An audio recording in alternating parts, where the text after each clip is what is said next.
ISCOM discussion time yang tabiri ba khwai khibik punong po han mukta da taram noksari kai khunu buchari loina loina nanga sige khoi gi khana ne ba da thamjagadori ba topic asibu khana na ba gidam ta lengsin bi da bi kai khunu jar ba guessing hauju sik ai gi yata ani mak lengsin no leibire taram noksage kai khunu jar ba Dr. Salam Priyo Kumar State Malaria Officer Dr. Baham so taram noksari kai khunu cheri thaga cheri oja mathang da Dr. Kiran Yendrembam social activist hoja Kiran busu taram noksari kai khunu cheri thaga cheri oja ngasi aikoina ISCOM discussion time na thamjari ba topic asi Langi Cheitheng Amadi Dengue haibasini masi ahan boina ai Dr. Salam Priyo Kumar State Malaria Officer laksage Dr. hujiksi aikoi gi lamdam sta aikoi gi state sida aikoi yamna tangdu leita da ba condition amada su leiri sigi lalaksi da haitai lalaksi da akoi covid ki Cheitheng ama phangre Langi Cheitheng ama leire masigi makha tarak puda mu dengue mu lai hujiki dengue gi laina si lakku matam da aikoi gi manipur gi situations da miyam sina mi pai ba aduga wakhal pukning wa ba adugumba mayam thenglaga da ba mali swai matang sida ni aikoi na thamjari si kamai thamini nga han bagi no kamai haibini dengue se hojik phogi matam sida leiri ba sang siga mamang gi chahida 2023 da legi ba sang duwe a bit comparison to yang jaba matam da handak ki sina kitang handa bagi mawong da dil lai mamang gi chahida 2023 da 2548 cases dengue ko detect to ki amasung officially ko gi mi leki da bagi record ko office da record official record phangje ki de teng masung hojik phau da 18 October 2024 phau da hojik Manipur lai si detect to case 1545 cases ni masi manungda miyoi mari gi punsi lom khre amasung khwaidagi hena sohalaba district singi manungda Imphal West Imphal East amasung koigi Bishnupur moisna oiri hajata matang sei kano laksage Dr. Kiran laksage social activist akoi ngasi thamjari ba Langi Cheitheng Amadi Dengue han bagi oina kamai thamini Langi Cheitheng Amadi Dengue thongmatam da dengue gi matang de koi doctor nyam phan thambigre aduga dengue gi matang jidi koi nuji waringai charak hai tare political solution ma 2023 gi mi ahum dagi adugi mamang dagi hongna horaba lan ne haibi yare sidi manung da leiba ma pan da bokhai rakosina 2023 gi adong mi ahum dagi ne haiba taragosu sigi manung da hojite koina Langi Cheitheng marak da ngasi awaba kaya ma ngasi koina mayong na re taseng na hadi political solution amata hujibo laitaba ada unity among the elected MLAs and ministers ikoina dum yamna mangro taraga leire tasengna adu sigi mayam sigi marakte koi tasengna haigadi tasengna displacement gi koi nungai to mayam am leire marakta hujikte koina dengue gumba malaria gumba koi lena marakta haiga su sidi koina miyoi bagi punsida yamna nungai taba koduga yamna masina Cheitheng chaina mayam pibo por amju ori se krai de no haikanda economically yam thina downfall obe se lan ga chamana ba condition of the ngasi lairabani koi gi financial shortage soiba mayam ama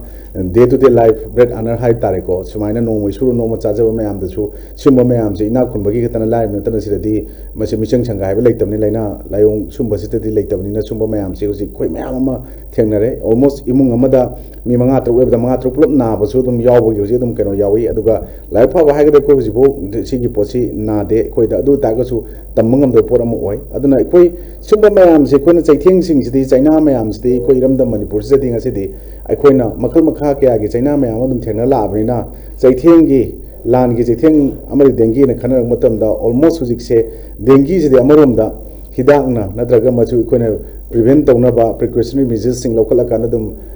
lotion gi ba ya ba lo gi ga da pot ama dum mangi compare taw matam su khara handa boina le yabni na thoini yam kana ki ninga lekte experts mayam ama doctors mayam ama medical gi advancements mayam koina ul bisna dum phangini adu bunga sidi koina orei ba Langi Cheitheng laksida di koina sida dengue gi sima koina hapet kan thaw thamba kan nga sidi aikoi leiriba aikoi gi elected sing ara so called leaders sai ta aikoi praja miyam gi sigi mogi marakta wakhal manadaba yamna sincerity oidaba honest oidaba transparent accountable oidaba statement mayam ama koi no magi ama media na phangba statement oibi ai na traga even moina thadrok statement oibi ai na traga any sources tagi social media dagi platform sing de phangbo oibi ai sida ida la coaching sina to hali ba China Cheitheng mayam se dengue dagi hen bane na itam jage jarjit aruga masumba mayam sing sidi siang na haraga de koi Manipur si issue na thanba issue yam yamba aruga crisis problem yam thopa lamdam ma pi also oiramni na Southeast Asia country manung da ꯑꯩꯈꯣꯏ ꯂꯩꯕꯥꯛꯁꯤꯡꯒꯤ ꯃꯅꯨꯡꯗ ꯁꯦꯡꯅ ꯍꯥꯏꯇꯥꯔꯒꯗꯤ ꯅꯤꯡꯊꯧ ꯄꯥꯜꯂꯝꯕ ꯂꯩꯕꯥꯛ ꯆꯍꯤ 3,000ꯒꯤ 5,000ꯒꯤ 2,000ꯒꯤ ꯋꯥꯔꯤ ꯂꯩ ꯍꯥꯏꯅ ꯇꯣꯉꯥꯟ ꯇꯣꯉꯥꯟꯕ ꯑꯈꯪꯉꯩ ꯃꯌꯥꯝ ꯑꯃꯅ ꯑꯗꯩ ꯋꯥꯔꯤ ꯂꯥꯏꯔꯤꯛꯁꯤꯡꯗ ꯑꯩꯈꯣꯏꯅ ꯉꯁꯤ ꯍꯤꯁꯇ꯭ꯔꯤꯁꯤꯡꯗ ꯍꯤꯁꯇ꯭ꯔꯤꯌꯟꯁꯤꯡꯅ ꯊꯝꯕꯤꯕꯁꯤꯡꯗ ꯂꯩꯔꯝꯕ ꯇꯥꯔꯒꯁꯨ ꯉꯁꯤꯗꯤ ꯃꯗꯨꯐꯥꯎ ꯀꯥꯎꯁꯤꯜꯂꯛꯄ ꯄꯣꯠ ꯑꯃ ꯂꯥꯛꯑꯦ ꯑꯗꯨꯒ ꯃꯁꯥ ꯃꯁꯥ ꯈꯛꯇꯒꯤ ꯈꯟꯕ ꯂꯩꯕꯥꯛ ꯃꯤꯌꯥꯝꯒꯤ ꯑꯣꯏꯅ ꯈꯜꯂꯛꯇ꯭ꯔꯕ ꯑꯗꯨꯒ ꯈꯨꯟꯅꯥꯏꯁꯤꯗ ꯈꯨꯟꯅꯥꯏ ꯑꯃ ꯂꯤꯡꯉꯤꯕꯅꯤ ꯈꯨꯟꯅꯥꯏꯁꯤ ꯂꯩꯕ ꯇꯥꯔꯒꯗꯤ ꯁꯣꯁꯥꯏꯇꯤ ꯂꯩꯕ ꯇꯥꯔꯒꯗꯤ ꯑꯩꯒꯤ ꯁꯣꯁꯤꯌꯦꯜ ꯔꯦꯁꯄꯣꯟꯁꯤꯕꯤलिꯇꯤ ꯑꯩꯒꯤ ꯃꯣꯔꯦꯜ ꯔꯦꯁꯄꯣꯟꯁꯤꯕꯤलिꯇꯤ ꯀꯔꯤꯅꯣ ꯀꯔꯤ ꯇꯧꯕ ꯃꯊꯧ ꯇꯥꯏ ꯍꯥꯏꯕꯁꯦ ꯑꯩꯈꯣꯏ प्रजाꯁꯤꯡꯗꯤ ꯂꯥꯏꯔꯗꯅ ꯏꯂꯦꯛꯇꯦꯗꯁꯤꯡꯒꯤ ꯃꯔꯛꯇꯕꯨ ꯎꯔꯛꯇꯕ ꯃꯥꯟꯕ ꯑꯃꯈꯛ ꯎꯏ ꯇꯁꯦꯡꯅ ꯍꯧꯖꯤꯛ ꯑꯁꯨꯛ ꯋꯥꯕ ꯃꯇꯝꯁꯤꯗ ꯑꯩꯈꯣꯏꯒꯤ ꯀꯣꯔ ꯏꯁꯨꯁꯤꯡꯁꯤ ꯀꯔꯤꯅꯣ ꯁꯤ ꯊꯣꯛꯍꯜꯂꯤꯁꯦ ꯍꯥꯏꯕꯁꯦ ꯑꯩꯈꯣꯏ ꯃꯌꯥꯝ ꯑꯃ ꯂꯣꯏꯅꯃꯛ ꯁꯟꯗꯣꯛꯅ ꯇꯥꯛꯎꯗ꯭ꯔꯒꯁꯨ प्रजा सेक्शन खुदिमꯛꯁꯦ ꯉꯁꯤꯗꯤ इलेक्ट्रॉनिक्स अमदी प्रिंट मीडियासिंगी ngasi फोंगाइबा डिस्कशन नैनरिबा मयाम सिंगना दum खंगब वाफम मयाम अम ngasi उरबा सिंगसे दum मिटसि पुंजलगा थंबा अरुगा नाकोंगसे मेंजलगा लेना बदौना ngasi लाइथोखिबा मयाम अम सुदुम यावदब नते इवन खोइने एवरी चैनल सिंगदा एनी कनो सिंगदा टॉपिक सिंगदा कोना वांगा कांदा मोय खतंग आरबा एक्सपर्ट से काना दम हाय मोय हानिंगाइ छु लेते मदुगी वानतना ngasi di अखोइ इसा इसागी तवम थोपसिंग तौमिनब खर मथौ ताई हाइनिंग इसे कईगिनो हाय कांदा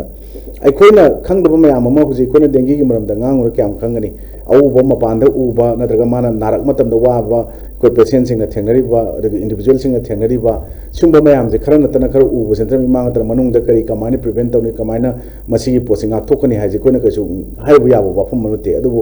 लानजिगी मतंग लानगी चैथेंग लाकपदा देंगी सिना ममतेंग पांगजलगसु औचिक सो कॉल इलेक्टेड मयाम सिदा खितंग अखोइ मखोइ मसेन से पुक्सेल क्वेश्चन थेंगना अखोइगी लानजिगी कोर इशू से लोइना खंगबा गातनी खंगद्रगदी मखोइ सिंगदो तानाबिरो अमा अमा मोइ मिशन आना आइना एकदम तौबा कुकी नाको टेररिस्ट सिंग स्पॉन्सर तौ कराकुने लौबा कुकी जौ कम्युनिटी लीडर्स सिंग हाइ तारे मखोइना ngasi पीरिबा चैथेंग सिदे अखोइ कम्युनिटी अमख ततम नते डेंगी जो कम्युनिटी अमख ततम नते माना पीरि पोसे बट अदुबो अखोइ सेगी पोसिदि डेंगी गेदि प्रिवेंट तौबा अरगी तसेंगना हारगदी मसी प्रोटेक्ट तौबा याम line अदुम ngasi expert mayam doctors mayam medicines ki kano singa lay hargasu ngasi khoigi sumba conflict haiba tare ko aruga sigi sidi kano ne taseng haragadi adum खुसेंग की conflict है तारे fruit कांगलुप अमखंग थोअनबा Sumba China चैथेंग पीरिबा पोतसिदे मसिगी पोतसि कनगे है तारगदे अखोगी सोकल elected मयाम सिंगसिना मसा मसा की community मसा मसा की लैरिबा करी है तारे कॉन्स्टिट्यूएंट असेंबली दु कतंगी मिहुटनी अना खंदब निमितो अखोई होल मणिपुर से कंगलाइपांग अपुनबसिगी अखोई से मिहुटनी को हाइबा अखोइना तम तौ मतम दसे अयाम मीडिया ना सुदुम कोतरोगा नान फोंपदे याम नुंगाइतबा ngasi नोंनि हुनि मांगदे अखोई थेंगगी को जानसे सेंगना हारगदी मैतै की MLA minister the cookie की MLA minister अरे नागा की MLA minister फम्मगा समाइना वारी साना बगी खोप काय नहान खर तौनो की खर याव की को मपुंग फागी दब पोतु ना कोन उ सिंगाय समाइना कोइ टर्म तर पोदा मैतै की कुकी की नागा की मैतै पंगल की नतर अतोप फुरुक की ना अदमाइना इंटरप्रिटेशन जे लान हलप तारगदी अखोइ की लो ग रूल का की केनाबा लो दुदी अखोइ की पार्लियामेंट ना नत्रकना कोर्ट ना अखोइ सोसाइटी सिगी अखोइ की मियोब खुनाइ जे इंग तना शांति लेना पानबे दुंत सेम पोर्ट अरुग एनफोर्स तोइबा स्टेट की केनोदा नत्रका सेंट्रल की एनफोर्स तब याब पोतु बखना लो ने खंगरगसु रूल्स तुदे वजारन सिनसु आइनसु वजा पियो कमानसु डाक्टर पियोमसु अद सेम याब पोत अमने इसागे रूल अमा सुमाइना सेम कांदा अखोइगी नमखाइरा कांदा इंडिया की लेरिबा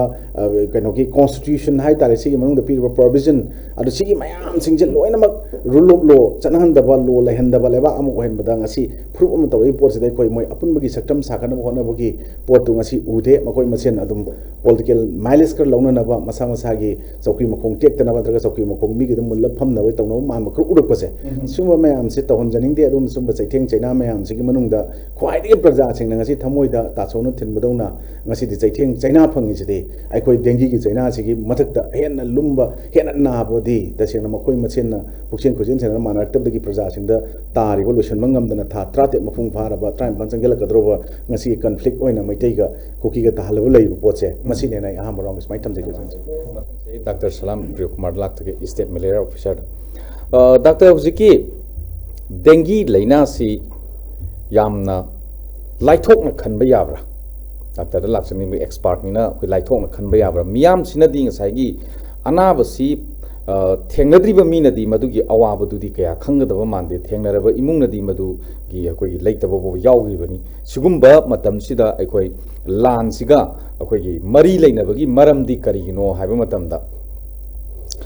लानसिगा मरी लेनैबा मरमदी कइनो हाइता अखोई चाही अमे थात्रा त्रेत हेन लेरपसिदा अखोई मिपुंग खुदिंगमक्सी अयामबना पुंगिंग वाखलसी करिगुनोमदा अदुम चटलगा लेबदौना तौबा सुफम गोफम लेतबा दुगा सुफम नोंबम लेतबा दु मसिगी अवाबा चैथेंग मयाम अमा लेरिबनिना मसिगी मरक्सिदा मु डेंगी गी लेना लाइचतसे अमुक लाकबसिना मरम ओइरगा मसि अखोइना लाइथोकना खनबा याब्रा करिगुंबा लाइथोकना खल्लुरगदी मदुना पिरकपा चैफुदुना अमुक मियोबिगी पुनसिदा मियोबिगी हक्सेलदा करि ओइरकपा याइ हाबिसदा कमाइन थमिनि तसेंगना हाइरोदि खैगी डेंगी हाइबा नाबसि हजि फावबदा माबु कम्प्लीटली क्योर तो हनमंगamba फानमंगamba हिदाक लेथ्री अदुगा मासी नाराबा मतुंगदा खैगी खुदोंग थेबा थोकपा याबगी चांग सिबु खै मेडिकल की टामदा केस फेटेलिटी रेट हाइदारे सिजु खर नेमबा 0.33% वे अदुना हौजिकी मतमदा ओइराइबा हेंगलाइबा इम्फाल स्पेशली इम्फाल ईस्ट अमसुंग वेस्टदा हेंगलाइबा चांगसी डेंगी हेंगलाइबा चांगसी अमसुंग मी पुंसी मांग मुखोप यौरकपसना मरम ओइदना प्रजा सेक्शन खरदा मी पाइबा किहनबा सिगी सि तुम फजना फाव है बजाई थमजनिंगे देन हारिबा अनाबसिना मागी खुदोंग थेबा थोकपा याबगी चांगसी यामना नेमबा थोजो खोइगी मतम चाना अखंग हाई एक्सपर्ट सिंगा ताना हुदबा थोदी सागी खोइगी मीगी मियोबगी पुंसिजे दुम सागी मागी केस फेटिलिटी रेट से याम नेमबा थोसु यामना खुदोंग थेबा थोकपा याबगी चांगदा दुम लेबा हाइदारेको अदुना हौजिकी मतमसिदा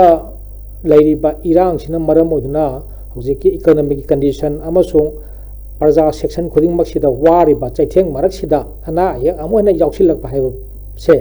मोइदा फिजिकली मेंटली फाइनेंशियली लोइना यामना वारकपा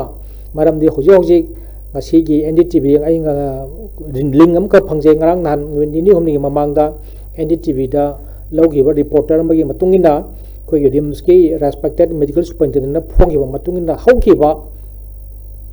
September October swagi matam sida August September swagi matam sida magi casualty da dengue na bana maram moi na mi ji pokalpi sang ji khangen hengalpai mo report ma dumai lei maram maduna masi लाइगी बगी मरम सी प्रजा सिंसी मोइदसु वखल वाजबा hospital Lakpa हाइबा सिमक्तबो मागी पैसा तिंगकनी then सेवारी चंगकनी everything मागी फिजिकल कांगदे मेंटल कांगदे फाइनेंशियल कांगदे लोइना वारकपगी फिबम द लाकपनिना यस यस यस अदुम बगी अकीबा म पोपनिना हौजिकसी सेवा होइना चलिबा मिदुदा मदुमक्तदी सदोपगी मोंगदि लैत्रे अदो अखोई मेदि हाइद्रगजु ngसाई मा खलमगदबो वाक यस यस यस यस मरुइना अखोई डेंगी हाइबा नाबसिसु अखोइना थेंगनजबदा सो आउटब्रेक प्रोन डिजीज हाइरगजु खंगनायबको मरमदि मसीना वंस नारक पथोदि इमुंगजे पुलप पुलप सिमी नारक पाइदारे अदुना इमुंग अमदा मी मरी मंगा लेबे इमुंगजे मी मरी मंगा पुलप नारक पथोदि कनारा सेवा तोबिगनी सा इसिंग कनारा थोबिगनी सिमगी मौदा अवाबदुम थेंगनदब नत्ति हाइजरिबको अदुना हजिकी सुई अमना मयाम वानरे मतमसिदा डेंगी हारिबा नाबसिना सिगी लाइचचिनजु अमुकसु हेना कोई प्रजा सेक्शन खुदिंगमक्ता अकीबा अवाबा नुंगाइतबजे पोहल्ले याना थमजनिंग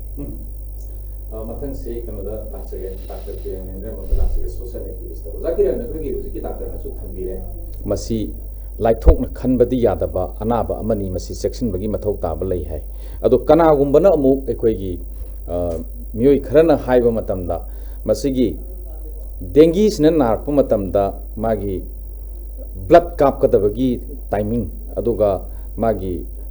चप चाबा मसिगी प्रॉपर मसी मफानबनी हाइबगी एक्सपर्ट लेंशन बिरी लेंशन बदी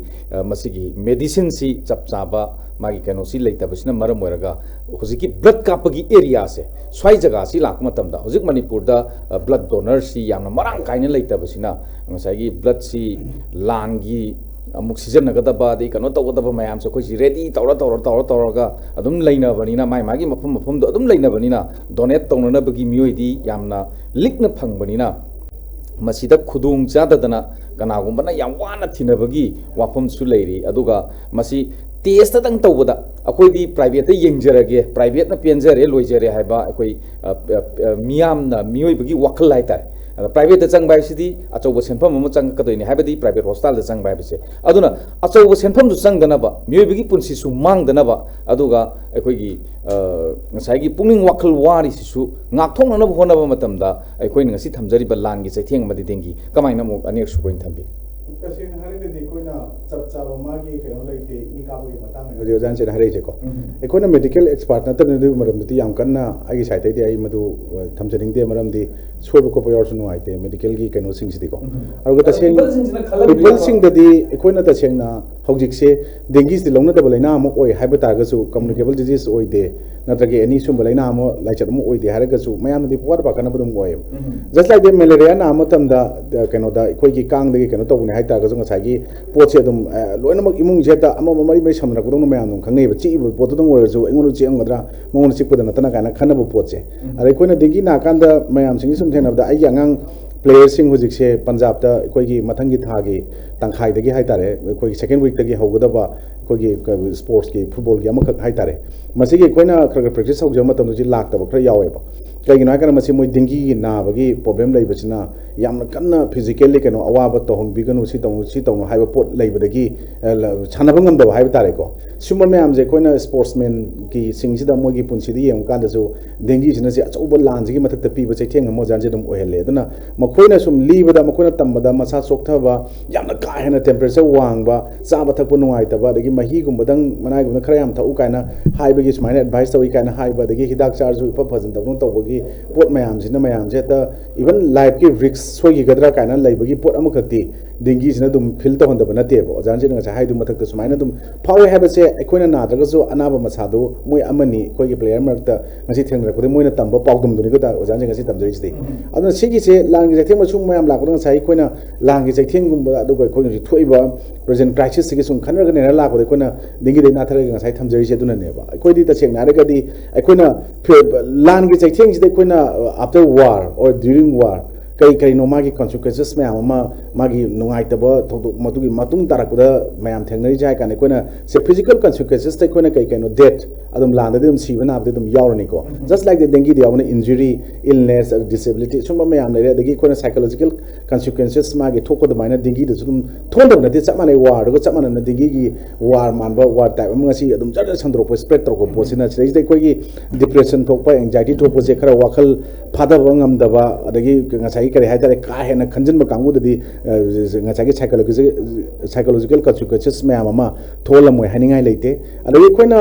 ngasai gi even koina ji war mark koi ji yang bio koi gi manipur da koi gi forest ki area protected forest ja forest me am sing se da sing na haraga de dugumba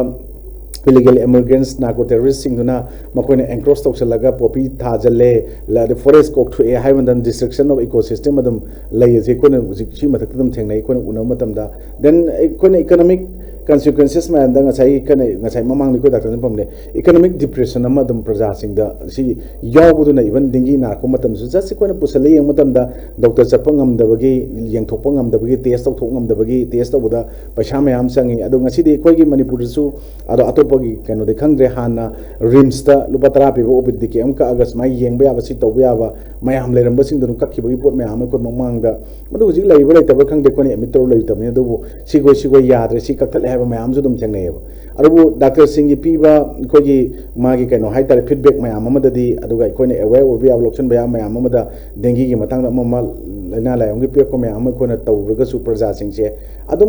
aware होइनबनी नत्रगा मैम की मिट माई होइनबनी पीरक information नत्रगा feedback मैम सिंह थोइना इमुंग मनुंग इसा इसा थोक्ट्री होक्ति ngसागी पोट मैम अमदुम कसु थोइना मसि सेक्शन दब दुम ओय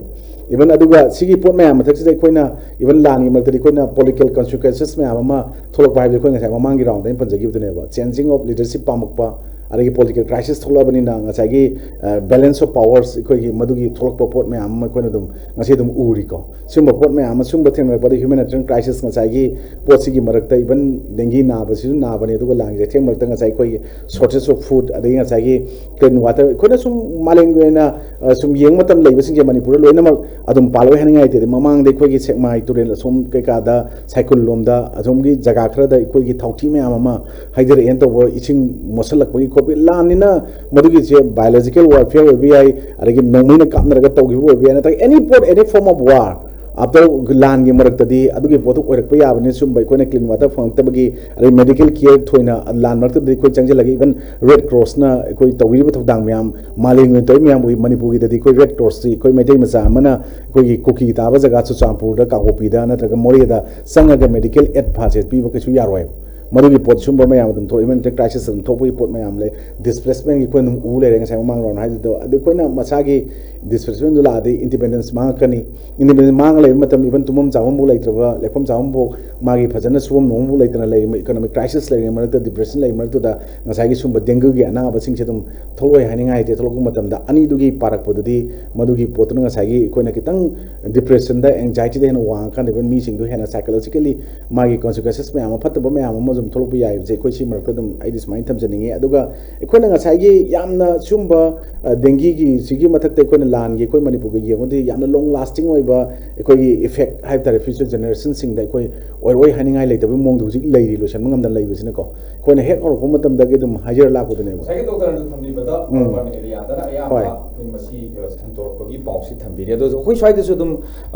displace person relief camp relief camp लाइना लाइरोंसी लाप नत्र डेंगी अनाब यौरप तारगदी मधुदसु मथंग मथंग कांगदो दाइदा लेरमगा संतोक याबगी चांसेस याम वांगिबनी अदाइदुदा अखोइना डिस्प्लेस पर्सन सिंग पुंगिंग वखलदी करी होइना अदुने ngasai koina ngasai gi psychological consequences sing manung da ngasai gi magi depression natra gi anxiety ai tare ko lying bangam da bagi bi sen puthok ngam da bi economic depression lai bi bi ai natra kana government gi care magi phangdaba government gi side gi hai tare ko media da kai da thokudna pot amani da ko moina si piri si tawe but adu phangdaba gi natra kana ngasai gi change in political leadership pam bagi ngasai tholoi crisis sing marak si da hai tare ne ko madu attention pi gi daba madu potuna sangda chomda chauki da even other swice they कोना हाइजनिंग वना ngasagi lan gi cheitheng amadi ki khanarang matam de koina moi pusalaga ngange na nuai tabdi ai ko but swai de ad mind tawle do suruk podi even keno yoruga ngarang gi paper yauri sine ba ko ngarang nan paper yaur ni ngarang gi da even sumaina ye cm gi matakta cm ji lawthu oina prime minister da che tha ichaluba moi taramapan imphal yo lot khre kaina ko even message da even koi gi speaker yauri kaina har ko yauri media na phongi ni how far kam chumen ta la le khangde koi media ai ko to ne thamjari na ko but admain tawna lai mo ta adi kharam na inare adi kuki mla tara do support roga kuki du ga kari khenari ge kaina har ko sudum yawi ko on the other part nakalam da koi gi atopa mla ching kuki ndab kangu sing thang pa statement na puthoga akona political analysis samna tamni na maduda yamna nei narubu gi di toina mathau tare but akoi gi mimang da uri pot di dingi ga tagi na te boji lai dingi ga tagi na te ba hojiki even inmates mayam amai koi gi relief camp da lai ba or hojik sumaina wana khangi ba koi kamani koi yum da hanjan gani tra koi gi amu hana gi normal life da laki dra koi gi displaced people person sing mayam gi awabadu gi mathak ta hojik wahali ba pot sidi dengi ga dagi chaitheng martu di henna makhoi gi adugumba kari hai tare ne lila drama gi manba ngasagi ko lila drama ga mo kano gi wafam nati ko ngakang gi ek to man ba hai bani koi Nigeria se lila drama ga ngasagi artist sing kano me am de against hai bani nati koi me am common ko sin ba language sama word sin raga ina express to hai to lila drama hai bani sumaina madugi wafam manba thabak manba thong thoksin me am duna or agadi koi swaida saitheng sidi even ekoi gi CM ma khan ba hai basi magi council minister cabinet magi cabinet council minister sing khan ba hai basi magi leiba elected me am yana raga khan leader of the house khalisidi moina ada prime minister na khalakuna teba CM do swai khanjabani governor changa wasak lobani ko Indian constitution people provision law gi matungina akoi swai da di procedure me amje kalaga satpa ya de rules me amje kan be ya de mirai be ya de haraga su manipur di pan chong bai ko gi satrang da haraga sagon gi mu chatpa ko adagi khara marak da hi gi mu chatpa samu mu chatpa man ba aro loin mak se dum khongnau bi su dum sena on beng do haibi pot da ko adagi khongnau su ning do chabe hai pot khan ma man pol sakra kan da phangi ba makhoi gi play du na ngasai gi CSK game du pusalaga phadana sanar tra matam da ngasai gi player ani du na tana ayeng man ra support ching da na ta gamai gi prajam yam da wa ma yam tino wa ba pot amakha musi la le ha changa ta u ya da gom do khang masing to wi mong du da leiba pot da admaino on ba na ngasai gi mainly ngasai depression adagi ngasai gi psychological problem aduga anxiety ꯑꯩꯈꯣꯏꯅ ꯊꯣꯛꯍꯟꯕ ꯄꯣꯠꯇꯣ ꯑꯩꯈꯣꯏꯅ date ꯏꯟꯖꯨꯔꯤꯗꯨꯒꯤ ꯃꯊꯛꯇ ꯍꯥꯏꯕ ꯇꯥꯔꯦꯅ ꯃꯥꯒꯤ ꯑꯅꯥꯕ illness ꯃꯌꯥꯝ ꯑꯅꯥꯕ ꯂꯥꯏꯌꯣꯡ ꯂꯥꯏꯆꯠ ꯂꯩꯕꯗꯨ ꯃꯊꯛꯇ ꯉꯁꯥꯏꯒꯤ ꯄꯣꯠꯁꯤꯡꯁꯦ ꯉꯁꯥꯏꯒꯤ ꯁꯣꯔꯇꯦꯖ ꯑꯣꯐ ꯐꯨꯗ ꯑꯗꯒꯤ ꯃꯦꯗꯤꯀꯦꯜ ꯀꯦꯌꯔ ꯃꯌꯥꯝ ꯑꯃ ꯍ꯭ꯌꯨꯃꯦꯅꯤꯇꯦꯔꯤꯌꯟ ꯀ꯭ꯔꯥꯏꯁꯤꯁ ꯃꯔꯛꯇ ꯋꯥꯔꯒꯤ ꯃꯇꯨꯡꯗ ꯂꯥꯟꯒꯤ ꯃꯔꯛꯇ ꯆꯩꯊꯦꯡ ꯐꯪꯉꯦ ꯍꯥꯏꯕꯗꯨꯒꯤ ꯍꯦꯟꯅ ꯁꯥꯊꯤꯅ ꯉꯁꯥꯏ ꯗꯦꯡꯒꯤꯅ ꯉꯁꯥꯏꯒꯤ ꯁꯣꯛꯍꯜꯂꯛꯏꯕ ꯅꯥꯍꯜꯂꯛꯏꯕ ꯃꯌꯥꯝꯗꯨꯗꯒꯤꯗꯤ ꯑꯗꯨꯒꯨꯝꯕ ꯃꯌꯥꯝ ꯑꯩꯈꯣꯏꯒꯤ ꯚꯣꯏꯁ ꯊꯣꯛꯂꯛꯏꯗꯅ ꯃꯤꯗꯤꯌꯥꯗꯗꯤ ꯑꯗꯨꯝ ꯃꯗꯨ ꯆꯨꯝꯕ ꯅꯠꯇ꯭ꯔꯒ ꯂꯥꯟꯕ ꯋꯦꯗꯔ ꯚꯦꯔꯤꯐꯥꯏꯠ ꯑꯣꯊꯦꯟꯇꯤꯀꯦꯠ ꯑꯣꯏꯕ ꯄꯣꯠ ꯑꯣꯏꯕ ꯑꯣꯏꯗꯕꯗꯨꯅ ꯂꯦꯠꯁ ꯁꯕꯖꯦꯛ ꯇꯨ ꯀꯔꯦꯛꯁꯟ ꯑꯣꯏꯁꯤ ꯑꯩꯈꯣꯏꯒꯤꯗꯤ ꯃꯣꯏ ꯃꯤꯗꯤꯌꯥꯗ ꯍꯥꯏꯔꯛꯄ ꯄꯣꯠ ꯑꯣꯏꯔꯒꯁꯨ ꯁꯨꯝꯕ ꯊꯣꯛꯂꯛꯄꯁꯤꯅ प्रजाꯁꯤꯡꯒꯤ ꯀꯣꯛꯅꯨꯡꯗ ꯋꯥꯈꯜꯗ ꯐꯥꯎꯍꯜꯂꯤꯕ ꯃꯌꯥꯝꯁꯤꯡꯗꯨꯗꯤ ꯇꯁꯦꯡꯅ ꯍꯥꯏꯗꯤ ꯑꯇꯣꯞꯄ ꯂꯩꯅꯥ ꯑꯃ ꯗꯦꯡꯒꯤꯒꯤꯗꯤ ꯃꯗꯨꯒꯤ ꯄꯣꯠꯇꯨ ꯑꯗꯨꯝ ꯃꯥꯒꯤ ꯍꯤꯗꯥꯛ ꯉꯁꯤ ꯐꯥꯎꯕꯗ ꯆꯞ ꯆꯥꯅ ꯃꯗꯨꯒꯤ ꯐꯕ ꯉꯝꯗꯦ ꯍꯥꯏꯔꯒꯁꯨ ꯐꯅꯕ ꯉꯥꯛꯊꯣꯛꯅꯕ ꯄꯣꯠꯇꯤ ꯑꯗꯨꯝ ꯂꯩꯔꯤꯅ ꯑꯩꯈꯣꯏ ꯁꯤꯖꯤꯟꯅꯔꯤ ꯐꯔꯛꯁꯨ ꯑꯗꯨꯝ ꯐꯔꯛꯏ ꯑꯩꯒꯤ ꯄ꯭ꯂꯦꯌꯔꯁꯤꯡ ꯅꯥꯏ ꯍꯥꯏꯕꯗꯣ ꯑꯗꯨꯝ ꯐꯩꯌꯦꯕ ꯅꯨꯃꯤꯠ 5-6ꯒꯤ ꯍꯞꯇꯥ ꯃꯇꯨꯡꯗ ꯑꯗꯨꯝ ꯏꯝꯄ꯭ꯔꯨꯚ ꯐꯪꯉꯒ ꯑꯗꯨꯝ ꯏꯚꯟ ꯈꯔ ꯔꯦꯁ ꯇꯧꯔꯒ ꯑꯗꯨꯝ ꯁꯥꯟꯅꯧ ꯍꯥꯏ ꯑꯗꯨꯝ ꯅꯦꯁꯅꯦꯜ ꯒꯦꯝꯗꯤ ꯆꯠꯇꯣꯔꯤꯅꯦꯕꯀꯣ ꯑꯗꯣ ꯁꯥꯟꯅꯈꯤꯅꯦꯕꯀꯣ ꯑꯗꯨꯝ ꯉꯝꯈꯤꯅꯦꯕ ꯃꯥꯒꯤ ꯐꯤꯖꯤꯀꯦꯜ ꯁ꯭ꯇꯔꯦꯡꯗꯣ ꯑꯗꯨꯝ ꯂꯥꯛꯈꯤꯕ ꯌꯥꯏꯑꯕ ꯕꯠ ꯑꯩꯈꯣꯏꯒꯤ ꯃꯦꯟꯇꯦꯜꯂꯤ ꯌꯥꯝꯅ ꯍꯔꯠ ꯑꯣꯏꯍꯟꯈꯤꯕ ꯑꯗꯨꯒ ꯄꯣꯠꯇꯨꯗꯤ ꯉꯁꯥꯏꯒꯤ ꯑꯩꯈꯣꯏꯗ ꯀꯔꯤ ꯍꯥꯏꯇꯥꯔꯦ ꯗꯤꯄ꯭ꯔꯦꯁꯟ ꯊꯣꯛꯍꯟꯈꯤꯕ ꯄꯣꯠꯇꯨꯗꯤ ꯉꯁꯤꯒꯤ ꯂꯥꯟꯁꯤꯅ ꯐꯪꯍꯜꯂꯤꯕ ꯃꯣꯏꯒꯤ ꯉꯁꯥꯏꯒꯤ ꯆꯩꯊꯦꯡꯁꯤꯡꯗꯨꯗꯤ ꯑꯩꯈꯣꯏꯅ ꯃꯗꯨ ꯗꯦꯡꯒꯤꯒ ꯀꯝꯄꯤꯌꯔ ꯇꯧꯕꯗꯨꯗꯤ ꯃꯗꯨꯅ ꯍꯦꯟꯅ ꯑꯋꯥꯕ ꯄꯣꯠ ꯑꯃ ꯃꯅꯤꯄꯨꯔꯒꯤ ꯑꯣꯏꯅꯗꯤ ꯑꯣꯏꯅ ꯑꯩ ꯊꯝꯖꯅꯤꯡꯉꯤ ꯑꯗꯨꯃꯥꯏꯅ ꯊꯝꯖꯒꯦ ꯃꯊꯪ ꯆꯍꯤ ꯀꯩꯅꯣꯗ ꯂꯥꯛꯆꯒꯦ ꯗꯥꯛꯇꯔ ꯑꯩꯈꯣꯏ ꯁꯂꯥꯝ ꯄ꯭ꯔꯤꯌꯀꯨꯃꯥꯔ ꯂꯥꯛꯆꯒꯦ ꯁ꯭ꯇꯦꯠ ꯅ꯭ꯌꯨꯀ꯭ꯂꯤꯌꯔ ꯑꯣꯐꯤꯁꯥꯔꯗ ꯗꯥꯛꯇꯔ ꯃꯌꯥꯝꯅ ꯁꯨꯝ ꯍꯦꯛ ꯍꯥꯏꯅꯕ ꯂꯩꯔꯛ ꯈꯨꯜꯂꯛꯇ ꯍꯥꯏꯅꯕ ꯀꯅꯥꯒꯨꯝꯕꯅ ꯍꯥꯏꯅꯕꯁꯤ ꯀꯔꯤꯅꯣ ꯍꯥꯏꯕ ꯀꯥꯟꯗ ꯗꯦꯡꯒꯤ ꯂꯥꯏꯆꯠꯁꯤ ꯁꯟꯇꯣꯔꯛꯑꯦ ꯀꯥꯡꯗꯒꯤ ꯄꯣꯛꯄꯅꯤ ꯍꯥꯏꯕꯁꯤꯗ ꯀꯔꯤꯒꯤꯗꯃꯛꯇ ꯐꯣꯒꯤꯡ ꯀꯥꯞꯇ꯭ꯔꯤꯕꯅꯣ ꯃꯩꯈꯨ ꯀꯥꯞꯇ꯭ꯔꯤꯕꯅꯣ ꯃꯩꯈꯨ ꯀꯥꯞꯊꯣꯛꯇ꯭ꯔꯤꯕꯅꯣ ꯑꯗꯨꯒ ꯍꯤꯗꯥꯛ ꯂꯥꯡꯊꯛ ꯆꯥꯏꯊꯣꯛꯅꯕ ꯍꯣꯠꯅꯗ꯭ꯔꯤꯕꯅꯣ ꯀꯔꯤꯒꯤꯗꯃꯛꯇ ꯃꯁꯤ ꯗꯤꯄꯥꯔꯠꯃꯦꯟꯠꯅ ꯂꯧꯈꯠꯇ꯭ꯔꯤꯕꯅꯣ ꯍꯥꯏꯕꯁꯤꯅꯤ ꯑꯗꯨꯒ ꯃꯣꯏꯒꯤ ꯋꯥꯈꯜꯗ ꯁꯤꯒꯨꯝꯕ ꯑꯩꯈꯣꯏꯒꯤ ꯖꯦꯅꯔꯦꯜ ꯑꯣꯏꯕ ꯏꯄꯤꯗꯦꯃꯤꯛ ꯑꯃ ꯂꯥꯛꯄ ꯃꯇꯝꯗ ꯑꯩꯈꯣꯏ ꯍꯤꯗꯥꯛ ꯂꯥꯡꯊꯛꯀꯥꯁꯤ ꯂꯦꯝꯅ ꯌꯦꯜꯂꯛꯀꯗꯕꯒꯤ ꯋꯥꯈꯜ ꯑꯃ ꯑꯩꯈꯣꯏ ꯃꯤꯌꯥꯝꯁꯤꯗ ꯄꯣꯛꯅꯕꯒꯤ ꯋꯥꯈꯜꯁꯤ ꯑꯩꯈꯣꯏ ꯃꯃꯤ ꯇꯥꯕ ꯎꯏ ꯑꯩꯈꯣꯏꯅ ꯁꯨꯝ ꯆꯠꯆꯕ ꯊꯦꯡꯅꯖꯕ ꯃꯇꯝꯗ ꯁ꯭ꯋꯥꯏ ꯃꯇꯥꯡꯁꯤꯗꯗꯤ ꯀꯃꯥꯏꯅ ꯊꯝꯕꯤꯅꯤ ꯍꯧꯖꯤꯛꯁꯤ ꯃꯅꯤꯄꯨꯔꯒꯤ ꯄ꯭ꯔꯖꯥ ꯁꯦꯛꯁꯟ ꯈꯨꯗꯤꯡꯃꯛꯅ ꯈꯟꯕ ꯋꯥꯈꯜꯂꯣꯟ ꯑꯃꯈꯛ ꯂꯩ ꯀꯔꯤ ꯋꯥꯈꯜꯂꯣꯟ ꯍꯥꯏꯇꯥꯔꯗꯤ ꯗꯦꯡꯒꯤ ꯍꯥꯏꯔꯤꯕ ꯑꯅꯥꯕꯁꯤ ꯑꯣꯡꯂꯤ ꯑꯩꯈꯣꯏꯒꯤ ꯐꯣꯒꯤꯡ ꯇꯧꯕ ꯍꯥꯏꯗꯅ ꯃꯩꯈꯨ ꯀꯥꯞꯊꯣꯛꯑꯒ ꯊꯤꯡꯕ ꯉꯝꯒꯅꯤ ꯐꯕ ꯉꯝꯒꯅꯤ ꯆꯪꯉꯛꯑꯣꯏ ꯊꯤꯡꯒꯅꯤ ꯂꯥꯛꯑꯣꯏ ꯍꯥꯏꯗꯅ ꯈꯟꯕ ꯋꯥꯈꯜꯂꯣꯟ ꯑꯃꯈꯛ ꯂꯩꯕ ꯍꯥꯏꯇꯥꯔꯦ ꯃꯁꯤꯒꯤ ꯋꯥꯈꯜꯂꯣꯟꯁꯤ ꯑꯩꯈꯣꯏꯅ ꯐꯅ ꯌꯥꯝꯅ ꯆꯨꯝꯊꯣꯛꯅꯕ ꯍꯣꯠꯅꯖꯕꯅꯤ ꯑꯗꯨ ꯁ꯭ꯇꯤꯜ ꯃꯁꯤ ꯆꯨꯝꯊꯣꯛꯄꯁꯨ ꯉꯝꯖꯗ꯭ꯔꯤ ꯀꯔꯤꯒꯤꯅꯣ ꯍꯥꯏꯇꯥꯔꯗꯤ ꯑꯩꯈꯣꯏꯅ ꯐꯣꯒꯤꯡ ꯀꯥꯞꯄ ꯍꯥꯏꯅ ꯍꯥꯏꯔꯤꯁꯤ ꯑꯩꯈꯣꯏꯒꯤ ꯅꯥꯗꯕ ꯗꯦꯡꯒꯤ ꯅꯥꯗꯕ ꯖꯒꯥꯗ ꯀꯥꯞꯄꯨꯔꯕ ꯊꯣꯛꯑꯗꯤ ꯑꯩꯈꯣꯏꯗ ꯃꯥꯡꯖꯕꯅ ꯍꯦꯟꯕ ꯍꯥꯏꯇꯥꯔꯦ ꯑꯗꯨꯅ ꯑꯩꯈꯣꯏꯒꯤ ꯗꯤꯄꯥꯔꯠꯃꯦꯟꯠꯅ ꯀꯥꯞꯆꯔꯤꯕ ꯐꯣꯒꯤꯡꯁꯤꯗꯤ ꯀꯔꯝꯕ ꯀꯥꯟꯗ ꯀꯥꯞꯀꯦ ꯍꯥꯏꯇꯥꯔꯗꯤ ꯀꯅꯥꯒꯨꯝꯕ ꯑꯃꯈꯛ ꯗꯦꯡꯒꯤꯁꯤ ꯅꯥꯔꯦ ꯍꯥꯏꯗꯅ ꯂꯦꯕꯣꯔꯦꯇꯔꯤꯗ ꯇꯦꯁ ꯇꯧꯔꯕ ꯃꯇꯨꯡꯗ ꯔꯤꯄꯣꯔꯠꯁꯤ ꯑꯩꯈꯣꯏꯗ ꯐꯪꯉꯛꯄ ꯊꯣꯛꯑꯗꯤ ꯍꯥꯏꯔꯤꯕ ꯖꯒꯥꯁꯤꯗ ꯑꯩꯈꯣꯏꯒꯤ ꯁꯥꯏꯠꯇꯒꯤ ꯖꯒꯥꯁꯤꯗ ꯃꯍꯤꯛ ꯌꯥꯎꯕ ꯀꯥꯡ ꯃꯄꯤꯁꯤ ꯂꯩꯔꯦ ꯍꯥꯏꯕꯁꯤ ꯑꯩꯈꯣꯏꯒꯤ ꯄ꯭ꯔꯤꯖꯨꯝꯁꯟ ꯑꯃꯈꯛ ꯂꯩꯖꯩꯑꯕꯀꯣ ꯑꯗꯨꯅ ꯍꯥꯏꯔꯤꯕ ꯃꯍꯤꯛ ꯌꯥꯎꯕ ꯀꯥꯡ ꯃꯄꯤꯁꯤꯅ ꯃꯈꯥ ꯇꯥꯅ ꯅꯥꯗꯕ ꯃꯤꯉꯣꯟꯗ ꯆꯤꯛꯑꯒ ꯁꯟꯗꯣꯛꯇ꯭ꯔꯤꯉꯩꯗ ꯀꯥꯡ ꯃꯄꯤꯁꯤ ꯈꯨꯗꯛꯇ ꯍꯥꯠꯇꯣꯛꯍꯧꯅꯕꯒꯤ ꯃꯦꯊꯠꯁꯤ ꯑꯩꯈꯣꯏꯅ ꯈꯨꯗꯛꯇ ꯄꯥꯏꯈꯠꯆꯕ ꯐꯣꯒꯤꯡ ꯍꯥꯏꯅ ꯄꯥꯏꯈꯠꯆꯔꯤꯕ ꯃꯦꯊꯠꯁꯦ ꯑꯁꯤꯒꯤ ꯃꯦꯊꯠ ꯑꯃꯅꯦꯕꯀꯣ ꯇꯧꯕꯁꯨ ꯗꯦꯡꯒꯤ ꯂꯩꯇꯕ ꯖꯒꯥꯗ ꯁꯦ ꯐꯣꯔ ꯑꯦꯛꯖꯥꯝꯄꯜ ꯀꯅꯥꯒꯨꯝꯕ ꯈꯔꯅ ꯑꯩꯈꯣꯏꯗ ꯔꯤꯀ꯭ꯋꯦꯁ ꯇꯧꯔꯛꯄ ꯄ꯭ꯔꯦꯁꯔ ꯄꯤꯔꯛꯄ ꯌꯥꯎꯏ ꯑꯩꯒꯤ ꯂꯩꯀꯥꯏꯁꯤꯃ ꯐꯣꯒꯤꯡ ꯇꯧꯕꯤꯌꯨꯅ ꯑꯩꯒꯤ ꯂꯩꯀꯥꯏꯁꯤ ꯍꯣꯜꯁꯤꯃ ꯐꯣꯒꯤꯡ ꯇꯧꯕꯤꯌꯨꯅ ꯀꯔꯥꯏꯋꯥꯏꯗ ꯇꯧꯒꯅꯤ ꯂꯩꯔꯛꯇ ꯈꯨꯜꯂꯛꯇ ꯑꯩꯈꯣꯏ ꯖꯪꯒꯜꯗ ꯀꯩ ꯂꯣꯏ ꯇꯧꯈ꯭ꯔꯅꯤ ꯇꯧꯕꯁꯨ ꯗꯦꯡꯒꯤ ꯊꯣꯛꯍꯜꯂꯤꯕ ꯑꯦꯖꯤꯁ ꯍꯥꯏꯔꯤꯕ ꯀꯥꯡꯁꯤꯗꯤ ꯀꯔꯥꯏꯋꯥꯏꯗ ꯃꯆꯥ ꯄꯣꯛꯀꯦ ꯍꯥꯏꯇꯥꯔꯗꯤ ꯑꯩꯈꯣꯏꯒꯤ ꯌꯨꯝꯒꯤ ꯃꯅꯨꯡ ꯑꯃꯁꯨꯡ ꯌꯨꯝꯒꯤ ꯑꯀꯣꯏꯕꯗ ꯂꯩꯔꯤꯕ ꯑꯩꯈꯣꯏꯒꯤ ꯈꯨꯠꯁꯦꯝꯒꯤ ꯑꯣꯏꯕ ꯄꯥꯇ꯭ꯔꯁꯤꯗ ꯃꯆꯥ ꯄꯣꯛꯑꯦꯕ ꯐꯣꯒꯤꯡ ꯇꯧꯕ ꯃꯇꯝꯗ ꯀꯥꯡ ꯃꯄꯤꯁꯤꯒ ꯃꯩꯈꯨꯁꯤꯒ ꯊꯦꯡꯅꯔꯒ ꯁꯤꯈ꯭ꯔꯅꯤ ꯇꯧꯕꯁꯨ ꯀꯥꯡ ꯃꯄꯤꯅ ꯀꯣꯛꯑꯝꯕ ꯃꯔꯨꯝꯁꯦ ꯁꯤꯗꯤ ꯐꯣꯒꯤꯡ ꯇꯧꯕꯁꯤꯅ ꯁꯤꯕ ꯉꯝꯃꯔꯣꯏ ꯑꯃꯁꯨꯡ ꯉꯁꯥꯏꯒꯤ ꯃꯍꯤꯛ ꯌꯥꯎꯕ ꯀꯥꯡ ꯃꯄꯤꯁꯤꯅ ꯀꯣꯛꯄ ꯀꯥꯡ ꯃꯔꯨꯝꯁꯤ ꯗꯦꯡꯒꯤꯒꯤ ꯚꯥꯏꯔꯁꯁꯦ ꯑꯗꯨꯝ ꯌꯥꯎꯔꯒ ꯀꯣꯛꯈ꯭ꯔꯕꯅꯦꯕ ꯀꯥꯡ ꯃꯄꯤꯁꯤ ꯁꯤꯈꯤꯕ ꯊꯣꯛꯑꯁꯨ ꯃꯥꯅ ꯀꯣꯛꯑꯝꯕ ꯃꯔꯨꯝꯁꯤ ꯅꯨꯃꯤꯠ 4-5ꯅꯤꯒꯤ ꯃꯇꯨꯡꯗ ꯃꯄꯤ ꯑꯣꯜꯂꯒ ꯄꯥꯏꯊꯣꯔꯛꯀꯅꯤ ꯄꯥꯏꯊꯣꯔꯛꯄ ꯃꯇꯝꯗ ꯗꯦꯡꯒꯤꯒꯤ ꯚꯥꯏꯔꯁꯁꯦ ꯑꯗꯨꯝ ꯌꯥꯎꯔꯒ ꯊꯣꯛꯂꯛꯑꯅꯤ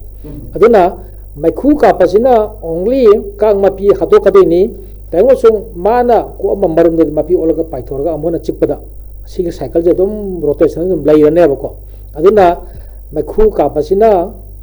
ꯖꯦꯅꯔꯦꯜꯂꯤ ꯖꯒꯥ ꯈꯨꯗꯤꯡꯃꯛꯇ ꯀꯥꯞꯄꯁꯤꯅꯗꯤ ꯑꯩꯈꯣꯏꯗ ꯀꯥꯟꯅꯕ ꯀꯩꯝꯇ ꯂꯩꯇꯕ ꯃꯥꯡꯖꯕꯅ ꯍꯦꯟꯕ ꯁꯥꯏड ꯏꯐꯦꯛ ꯃꯔꯝꯗꯤ ꯑꯩꯈꯣꯏꯅ ꯃꯗꯨꯗ ꯃꯩꯈꯨ ꯀꯥꯞꯄꯁꯤꯅ ꯍꯜꯂꯛꯀꯗꯧꯔꯤꯕ ꯄꯣꯠꯁꯤ ꯃꯍꯤꯛ ꯌꯥꯎꯗꯕ ꯑꯩꯈꯣꯏꯒꯤ ꯀꯥꯡꯗ ꯅꯠꯇꯅ ꯑꯇꯣꯞꯄ ꯏꯟꯁꯦꯛꯁ ꯃꯌꯥꯝ ꯍꯥꯏꯇꯥꯔꯦꯀꯣ ꯑꯩꯈꯣꯏꯒꯤ environment yes ibana du mamayam su loin sigrani ecological imbalance ama sweden lakadune abko adugi si koina olaga yengjabada akoina ngasagi kana daba mayam du lakpadagi koina makhu kapsadabani tayumasung kana guma amakha dengue nare haidana laboratory confirm torok thodi jaga du makhu kapsai aduna mipung khoding makna dengue si thingsi haidardi akhoi department gi makhu kapar lakani makhu kapje karino haiba wakhalon do adu thadoksi adugi mahutta ai gi yumgi manung amasung akoi bada khoi khusiyang gi ba patra da ising atung bada yawri ba kang marum mayam singse masi amta leitarna ba hona bir ba thodi yam laina thingma ngangmane khanjai aduga amana masigi kugi masigi chap chaba ma medicine se sigi matang da di karmaina thambi bi dengue tholi ba mahiksi khoi arbo virus kawi any viral disease haidare ko virus na thon ba na basing si magi sapsa ba layang na hidak leite haidare so for example khoi gi HIV AIDS na nar mi kuding maksi hojik chari ba ART antiretroviral therapy si AIDS phana ba hidak na te just magi lifespan is hangdo hana ba hidak ni just like this dengue is virus na thon ba anaba mo oi banina magi sapsa ba medicine hoji botu puthok ngam do ba haidare aduga amana khoi diabetes naba anaba ko diabetes naba anaba mina de khoi dengue sin narak targa na khoi na masada symptoms si leina mana khoi diabetes naba su oi bi na da bo oi su yai sei da khoi symptoms si leina mana test si tok pi dra layeng pathap si dengue gi layeng pathap si chathabi dana sum thamba matam da mai masas de kari on blak pa ya bagi figurization uba ya symptoms sing du kari orak pa ya dengue gi virus se category mi khara khak lai moida changki ba na gi ba thodi yamna khudong thi bu thok ya bi sang lai ba handare hoje manipur gi mafam khuding mafam da mi mari khak sikri se magi hana gi comorbid disease lai ba adum mi ngak tani karam mi da mahik se changkhadi koi khudong thi bu thok ya ga da gi hadar di koi extremes of ages yamna pik pangang amasung jamna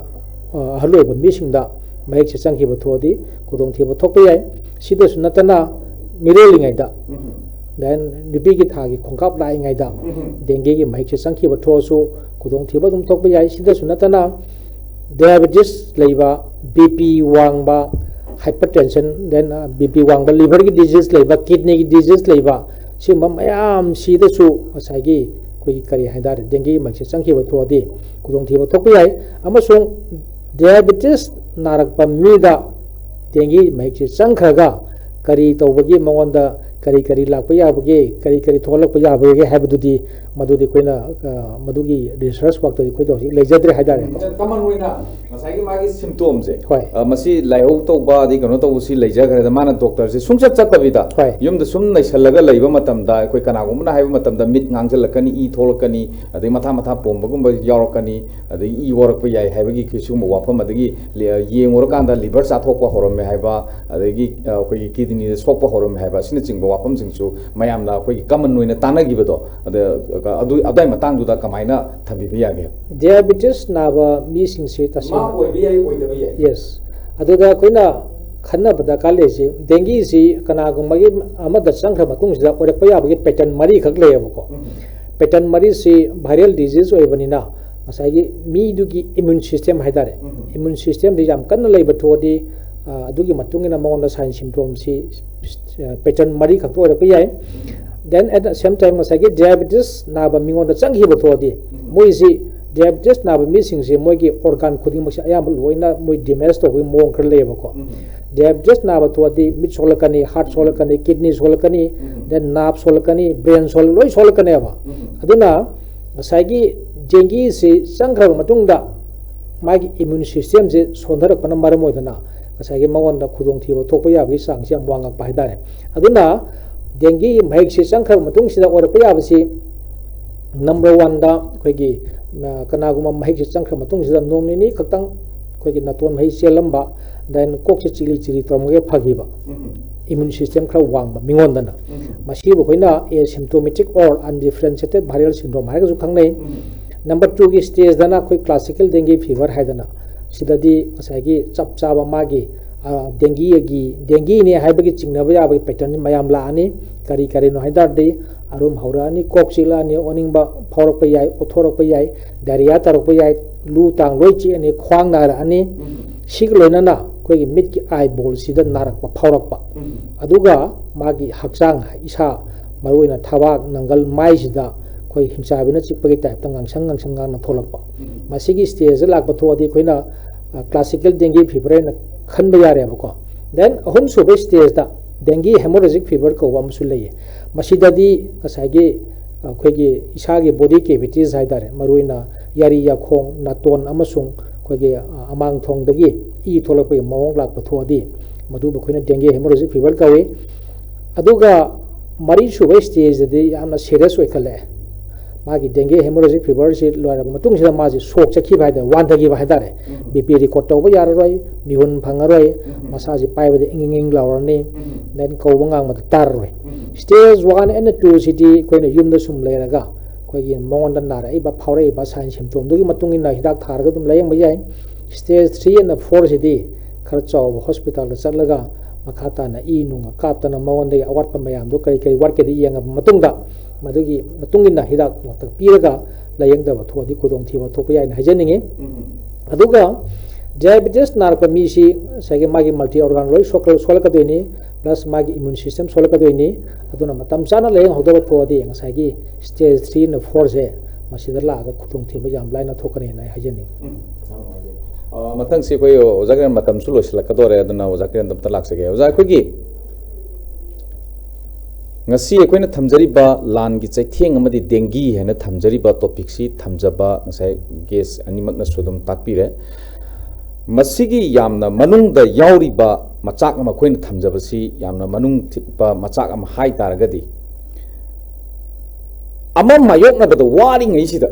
ama mayokna bada wari ngai sida wataina ba loisna bangam da ba aikoi si khunga pa volunteer kaya amna tumba chaba khangdaba imaibel kaya amna tumba chaba khangdaba ahing yarek tanandana leiriba subam nompham si karino si khangdriba aduga kaidongai kadaida ngarang nahan lok supam amada koi thadare kape haibagi pau mayam da phangnagiba amasu leire aduna ngasai kadaida kaidongai kamai tor kadagi si khangdabani na sigumbagi leinering isda mo khuziki laina laisa si lae haidana masei sida koi aswayangam thokpa miyoi legidaba yaupasna maram oraga akhoi thabak singje karomda chendoi no se chendong khangdaba area so anabagi buchatori bra sonda lan kapagi chatra natraga yumdhongi mi amamam khunga ngana honabagi adu buchatori bra karomda buchatoi no haibasigi kauna ba mal lakadabase masigi marak sida mu politician singsina wakal manadabagi mot manadabagi amaga karaidano chayetnabagi kanom khak thol padong na tawbagi situation ama leirise swai jaga stani aroi goina kamai thamini ngasagi political mileage ka longna ba masagi masa ka tagi khanbagi pot ama thadok pa number 1 elected representative sing khoi gi mute ne leiramni na madu number 1 da ka le adu dengue is di number 1 khoi ngasi di paisa pai ba mayam amana ngasi rural area ka urban area ka da urban area ne thui hari che agi opinion ni ko si di lan bi and chumbi let subject to correction oi che du ga ai di ina kun ba paisa pai ba sing na thon mane lawe yam hena maram di kai no ka da ji yeng biyo ba ai khoi gi ta seng na hare ka di oji kitang nung chu kan da akhoi kanu lerak khulak or lambi even main road bau pramang kamai tawge ising mayam doi thumdro nala mayam ama chembam kemta leite aldi ngasai atungba patra da ngasai potu magi dengue gi macha kopagi maram oi airamnina atung patra singri makhung khumjala thamgi kanda dengue do control tawgi ju yaeba or magi chapcha hidak leitraga su magi mosquito gi mai coil mayam ko thaw ko chen na ko tawdri ira ya poram neba hene na su mayam ko thok dengue do yawa mayam se maching kangnan sum ko thola gadi iramna la mayam phun bu oi bya tro adu dagri swai de khoi gi elected mayam natraga paisa pai ba mayam na yum sa matam de inchi ma da lupa lising tara ni kun ne na khan me film da la gan da khanari me inchi ma gi mayon sida proper mayon infan mayon da hai tar ga di ko si film la kan de khoi na ngasai gi eliminate mosquito breeding site chene koina main on dengue gi awareness pi matam da dum koina thena kan da phangi dina ko adu koina eliminate to ji karawai jaga to ji khang tab ne ba yung gi patra ma kum jung bi ai ko da ba du la ka du ising mayam du tung du jaga sing du nga sa ge dum ko ka la ga dum yaro ga dum ko ga chale na doctor na haibi ram ni na swai da ai wakal khanda ba ngam bagi pangal sakti leitab man ba dum na ai protect to ba nga sa gi fogging to bun su nga sa gi potu nga sa gi yam na mangja ba ne hele ha ra ba ni na even koina ha ba even mayam du thena कांदे even लान चलिबो कांगू सिंगदि कोन ngसागी पीबो production दंग ngसागी long sleeve आई तारे fret ओइकेरा दि कनो खुद की मोजा ओकेरा खोंग मोजा ओकेरा असांग बखोंगाव fret के का सेटपा अदुगी मयाम दगी इसको मोजा थोंजमना फनी हाइबो पोतसु हाइरे दगी मॉस्किटो नोट सिना लान काव मदन कान कांगन मंग ले कापनी सिगी पोट ma'am once थोलगे तागदी कोईना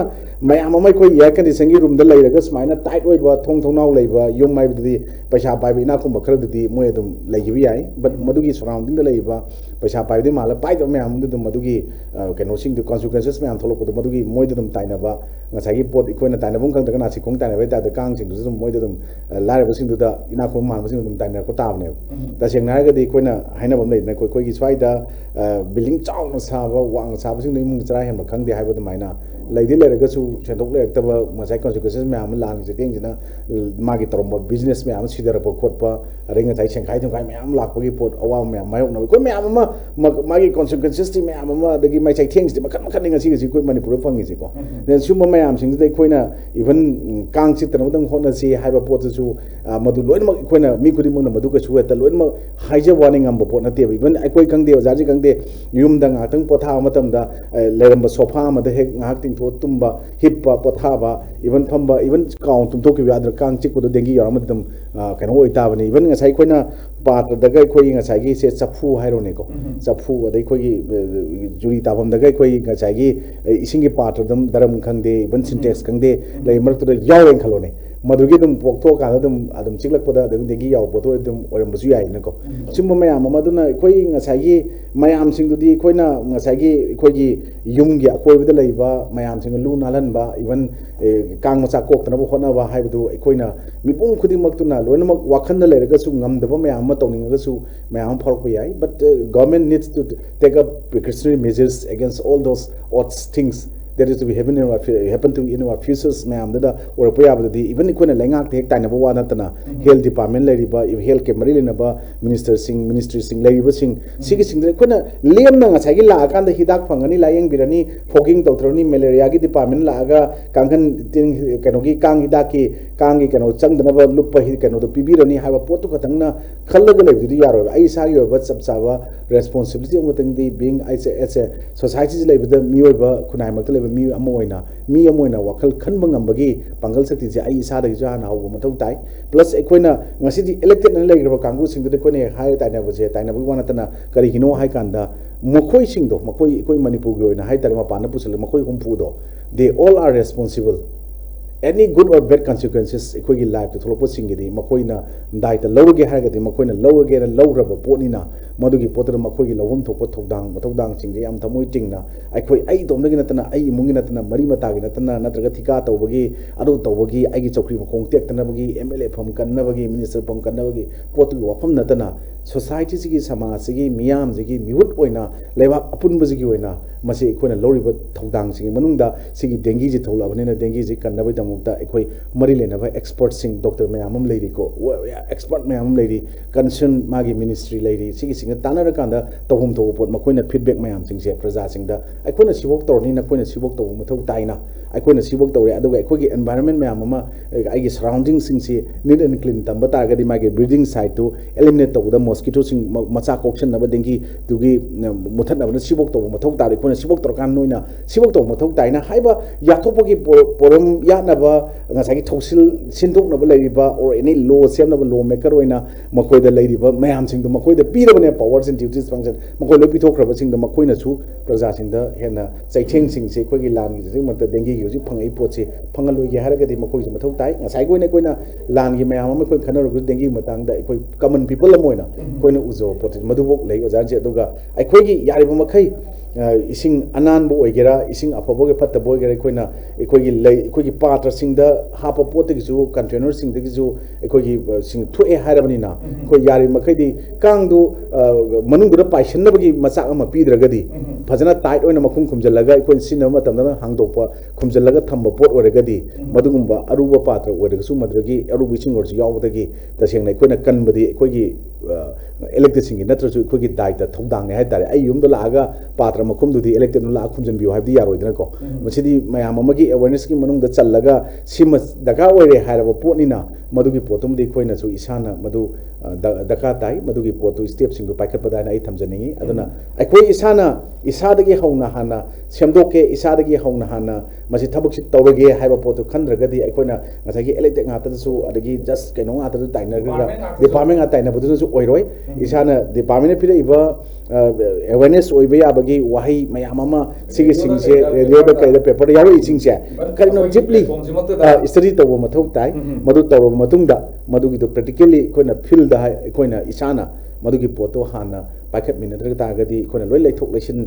tawrakanda mari lenaba concern authorities or department singi only responsibility ni haragadi ekoi gi sigi chaitheng chaina singse lanrak da kesu degi gi ngak thok poda yamna wana thokane na jarji airo bin chaina jagi koi Dr. Priyo hujiki masigi section thorang se kudong thine we wapum singsu thambi ramni na section thorang sina ekoi karmain tawraga section thorang lokho kadage duka kana gumbana koina sum thengna jaba ta jaba matamda na avataragaddi madu yamna pakhatjaba section jaba haitare yam pakhatjaba haitare masada kari thogadagi je pakhatjabadagi koi pallet count si yam toina test tawraga yengba masi su adum thengnei adum masigi mathau taba leibra adu mai ma gi section thorang sina karmaina karama model da tawragadi khare hena saphana ngakthoga leiba ngamgadagi habis kamain thami masigi matanga laktingai da koi ojara jinang se habi khiba kuda moina koi babu purada nong kitang tabaga drainage system phunma khotpa haiba bagi kitang sengdok chageba ko tasengbadi dengue je chingsi haidar koi intersectoral coordination am sang line department mayam water supply ki khangde mahut ki khangde koi gi pwd khangde leyo mayam je koi sigi collectively thabuk sumina ba daka le koi health department khadna thingmanga moi basi si wakal lon je da koi handak state task force am seme seme je topa sigi koi na thabuk pulap sumina na ba koi gi department mayam lo yaure do koi jam thun meeting am call tawraga decision my department to do tawuk mayam do koi pithok sake na plan khanjaba di lejare dan maruina dengue ra jo hanajo haja kare madi khongbalda dan pukri da kai da macha poktia madi just only koi jungi manung am sunga koi bajida leiba khusiang ba patra macha kokpane ado jaran jena uski hangbiri ba section thorang matang sida khodam moina koina dengue dagi thingsi haidar de koi lambi hom thongna yeng bi yai ahan bada personal protection haidana se khodam moina ani silak jai puri chom licha rakte khong tong rakte chapal tong laksabani aduna horena sigi jaga je kang chi pi ai khalaga i odomos cream tayo laksare aduna dengue ki kang siri most of the aedes they are all daytime biters chandai waramda nongalam de chik pane ko nungtin ki patam da chik pa aduna yaiba makai akhoi mipung khuding makse puri achon ba khungra achon ba sela yama lebi ba si serpada nungai te haragan aigi kudamon ai half shot litabra da thodi ko gi cream gum haidare ko anti mosquito cream gum jam tairo dum lebi ba then aigi yongi manung amasung ka sida kang si leidena khan ma thodi ko gi anti mosquito coil gum cream thadok pira ka ma tan thong na ba khona bi ba haidare ko then maruina nungten gi matamda ko gi potha ba haidare chak se chaba matungda ngaktang nungten gi matamda potha ba ngaktang tum mo khropa to ba sijo especially koi gi pikli ba angang amasung ahan singse asai aina haijagre ba high risk category de chen missing si china nungtina tumma matamda kankhal mangu tumbi ba thwadi dengue de gi protection to khra dum ngam ne ba ko then koina attack se ani thong to gani aha ba se personal protection amana kang maramda amana kang mapi da kang mapi ga personal protection ga pen manager aduna dengue de gi koi thingse hada de mipum khuding mana koi gi publicity to bu su yaw bi ba drying the once in a week see the koi department ai isa na koi gi medical department da thabak sujere ba koi khar khaksidana dengue thingmo sungam ga moya ba aduna individual level dagi family level dagi community level dagi mipum khuding magna cooperation pibi rakta ba thodi thingmanga moy aduna dengue thingse hada de ai gi yong gi manung amasung akoi ba sida khusiang gi ba patra leibra haidana hapta amge manungda amakatang thidok piraga leira mathodi mato leitana ba haidok pani khangde option bani khangde nataga chemical kapsin bani khangde tawbira ba thodi hari ba dengue si yam laina thingmang mani amasung dengue si e test tawda ai positive ore nare kan mathodi kasai gi magi blood parameter haidare hemoglobin ki chang platelet ki chang je kiam yauri ga report si khangna da damakta ahamuda baseline investigation am tawrane bako si tawro matung sida magi platelet si dengue nar de platelet si masing sum handhare mi khada kaim tawda basu yawi aduna maji 50,000 gi makhada handagi bathuadi normal values na 1.5 to 4 point something adumai laibani 50,000 gi makhada platelet si handagi bathuadi mangonda khudong thi bathokpa ya bai sang je am wangakpa aduna first of all magi blood parameters and normal parameters kyam wa yauri ga porse yang thoba matungda weekly basis khangde hafta am ani la khangde ahum la khangde platelet se monitor to bi bathodi adugi matungna e wala gana e caption ba platelet wala gana platelet kapage thawak se to bathodi koina tang dengue dagi khara makadi khudong thi bade kan mangang bane na hajani uzakan iru level usla kose koyi miyoibagi punsi tangkakta hujikti lai su tambada thawai yam yaunarappanina class 9 dagina 12 phokse masigi mahiroi singsi ekoi mama pa singsina yam wana senajaba ade ekoi gi mari interest level lai su te interest level ni maduna angang tuition chathok chasin school chatna ba kona ba dugi thabak mayam je chinba sen tana ba gi chinba adai area si leba matamda mayam na haina basi ai kaino nang mama nang na ba yadi mapa nang na ba yadi icha su na ba yadi aduna sigi marak sidi ekoi sigi manung sidi yam kan hono godamni mirak tinbang ngam na bana sami wena ba haina balai adumain tangduna checksul liba dumaina hujiki dengue lakpa matam sida su ekoi medical department na thambiri ba guideline sida ekoi follow tawbire heraga karamba mong da ekoi iroi lebada langi cheitheng si leibani na masigi sen chatkidana ba hakchang sohudana ba pangal si kallaga leina ba miyam da kari kan constructive web suggestion thambiri da kan hablo yawbi gre koina nga saima da kan habde yam nungai ba ma kan state ki task force ma seme कोई department Singh से लोइनमक coordinate cooperation त लेतब मान मुंग को Manpur लेरमदो सिगी task force सेमक तागदि सोन लेर पसु याने खले सुवा स्वाइदे वइ तारगदि प्रजा सिंह जु ज्ञान ताबे हेलकनेबा अमरम द डिपार्टमेंट सिंह जु कोइन उजबदि याम ज्ञान तादब मान मयाम लेबा ओरेन यम को पीएचडी कांगुना तोदी पाइ को पइनेना दलोना लंबी जे कोइला सादंगाय थुगारमगनेबा अदै कोइला साब कांगुना अमुक ngасai कोइला से पोरहोल मेलगा थममबसे कायगा मदु थाइदा अमग अदै कल्बर्ट साब कांगु कल्बर्ट छाजलकनी सो कोइ की सिस्टम से डिपार्टमेंट का मरी से फाउ फाउ टाइप मणिपुर की इंडिया को ngasi उइबा अतोप एबोट चक मतम ददि मी गिदि याम सिस्टम होइना हाना 25 फुमदि लोइ फुमग्रनी कोइला साद मथक थारनी अदो आरसीसी हाइदो हाइ माइ चलगा लोइ उबनिना अखोइ ngасai की खोइना से कमन पीपल की पोरम गदं ngасai तामुना हाइदो डॉक्टर नाइदो ngасai खोइना इसिंग चावकान द स्माइना सी तव कांग मचा पोप गे कांग मचा पोप बुदे दुन सु ओइबि बट खोइना एग्जांपल पी बनेबा ngасai खोइना हाइदो सम यावजे डॉक्टर हाइब यावग्रे अखोइना यामना कन्न मेडिकल एक्सपर्ट नतबनिना खोइना उबा अखोइ केनो सिंग दुदा कांग सिंग पोलगा पोइ ओगद्रान हाइ पोत ngасai की इवन अरुबा पात्र सु तुम लैबा पोट मखुम कुसन लैबा सु पोको याबगी पोट अम लैबनिना अखोइ इसागी सेल्फ सोशल responsibility लो बाने कोने हाइजो स्वाइता अखोइ इसाना सेक्शन बे इसादा गाना सेमबा मा रिंग जायबा दमाइना अखोइ की मखुम कुप्तना लैदिबा इसिंग मयाम दो को ए हाइरबनिना अखोइ याम सेक्शन नंबर दुगी पोट कुप्सन बा क्वेश्चन बतो अवेयरनेस डॉक्टर नाइ की पोट मयाम दो मदि याम मथौ तारे इवन डॉक्टर की दिंगा साइ इकोने सिदा इवन स्टूडियो से लाग मतम दा कांगी चिकला अगदेना हाप लगा जु हिदाक ते अखोइ तैदना लाए चिकबु चिकते को बट इफ सिना चिकबो ओरगदी हेता कई ममा दुगी सिम्टोम हम फंग मतम ngасai की साइकोलॉजिकली याम थ्रेट ओइबा ngасai एंजाइटी को अदो इवन सिबो दे कोन तो मोइना यम सिजे अदो स्वाइ चिकलक मतम ददी चिखिबा ता गादि चुंबाइ ngang खंगौ दगरि मसिगी पोट नुवाइ तब पोट थोको पोट से देन इवन अदे तागरि कोइ गिसिदा ISCOM की लेरिबा ऑफिस के मनुंग द इवन हांगथोको लेबि सिंग का थंब लेबि तारगदि मदु ISCOM की मैनेजिंग कमिटी कांगो सिंग सेक्शन बि तारन जस्ट लाइक दैट सी युम अमनेबा मीडिया मयाम की कोइ लाइक मयाम जी बट ऐसाइ चाइ युम दुदा ngасai isa na hana hobuduni mathau taidi but madu hawna bo hona matamda ekoi gi parents guardians sing ngасai gi mama nang chokpa de mapa nang chokda isa nang ya de haiba poto ekoi leiba praja ekoi si maja masu ne government gi seng hai de mapim ba oi hai ne government ji ko then makhoina ekoi da exemplary oiba pot mayam mama ekoi da uhun bi ma changi dana ko even hojik yeng bi oba ekoi na masi hata bukchai chei ba na tre ba ko even hospital अरे public toilets ma'am सिंग सुम येंगोबा अखोगी युमदा लेबदुगा मागी मयुमदा officer सिंगदुना मागी माई काददि नालंबे माई cabin मनुंगदा को अतोप अतोप मागी मचा मसु सिंग peon सिंग अदगा मागी फोक dressing सिनगदबा washroom नगे कनोगी toilet सिंग ma'am सिंग दम येंबियोबा even hospital से नान थंगदम हॉस्पिटल दे येंबियोबा को प्राइवेट क्लिनिक सिंग प्राइवेट हॉस्पिटल सिंग नालंबे याय बट एनी गवर्नमेंट की ओइबा एस्टैब्लिशमेंट सिंग द लोइन मक्से फरंग चाइना लोइ लैय बहुत मोन बुजाई चाइना सुंब मैम सिंग सिसु कोइना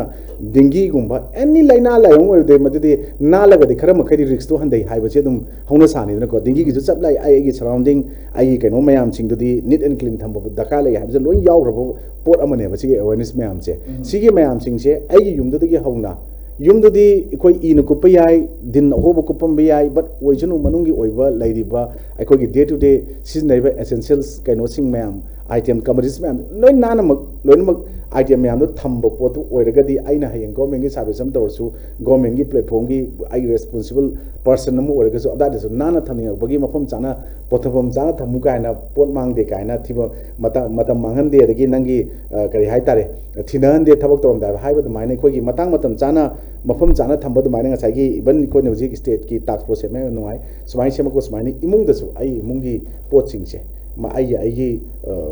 लौगदबा दायित्व रेस्पॉन्सिबिलिटी सिंग से इसिंग आइना चिंगबा पानाबो वरगदि मकुम कुपसलगा थंब मथौ तारे होजि डेंगी की पोटुदि सिदा इकोना हाइरबो नते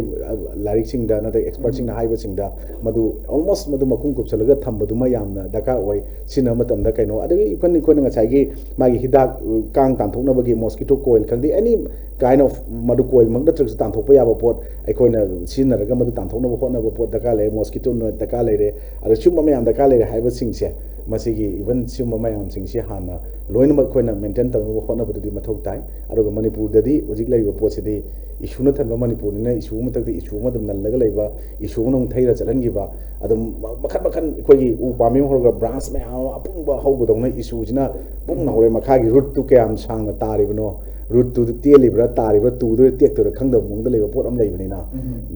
इवन अमा तौरिङाइदा अमा थोक्सलकपसिना एकोइ तसेंगना हारगदि हुजिकसे मयामदना वारगी कॉन्सिक्वेंसेस सिंग थोलकपदा पिरिबा फीडबैक मयाम इन पिजगिबा मयाम थोलकपा याबा कॉन्सिक्वेंसेस मयाम मरकदा गाइदी तसेंगना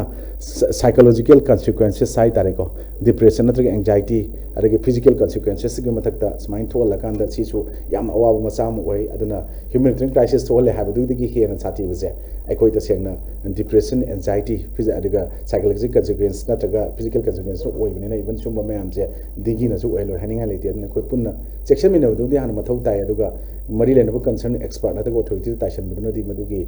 प्रिवेंटिव मेजर्स सिंग लौकटबसिंग द मदुगी फ्रूटफुल ओइबा 100% फंगनि थाजदे न कोइ पुन्ना होना मथौ ताय discussion time na thamjariba topic Langi Cheitheng Amadi Dengue हाइरिबा टॉपिक असिबु खननबगिदम तलेंसिन बिखि पे काय खुनजरबा गेसिंग काय खुनजरबा doctor Salam Priyo Kumar state malaria officer अदुगा doctor Kiran Chandrabam social activist guest अनिमपो आइसकॉम डिस्कशन टाइम माइकै दिगा रोइबोइन थागजबि काय खुनो फोंदोक सबगलोइन नगासिगि दमतदि आइसकॉम डिस्कशन टाइम होबदि लोइ फो मियंग ताबिखि बखवाइ खिबि कुनो रोइबोइन थागजबि काय खुनो फोंदोक सबगलोइन ना काय नियाथं निजरी पिना वीरसी खुरुमजरी।